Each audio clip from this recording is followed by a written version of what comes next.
আসসালামু আলাইকুম। আপনারা অনেকেই জেনেছেন বা জানতে পেরেছেন গুরুতর সতর্কবার্তা।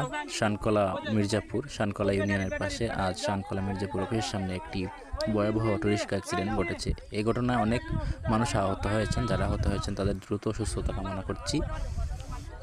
এবং আমরা সবাই জানি এই ছোট্ট ভুলও বড় বিপদ ডেকে আনতে পারে। এই রাস্তা দিয়ে চলাচলকারীরা বিশেষভাবে সতর্ক থাকুন। গাড়ি ও অটোরিক্সা চালক নিয়ম মেনে চলুন, যাতে এ ধরনের দুর্ঘটনা আর না ঘটে। সড়ক দুর্ঘটনা কেবল ব্যক্তিগত নয়, এটি আমাদের সকলের জন্য এক সতর্কবার্তা। আমরা সবাই আমাদের চারপাশের মানুষ ও পরিবারকে নিরাপদ রাখতে সচেতন হই। সাবধান থাকুন, ধীরগতিতে চলুন এবং একে অপরের নিরাপত্তার প্রতি যত্নশীল হন। আজকের এই দুর্ঘটনা হয়তো খুব মারাত্মক হতো।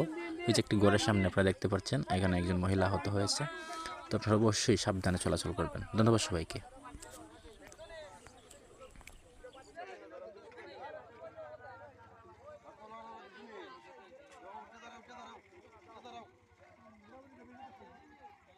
বেশি দুঃখ পাইলে বেড়ে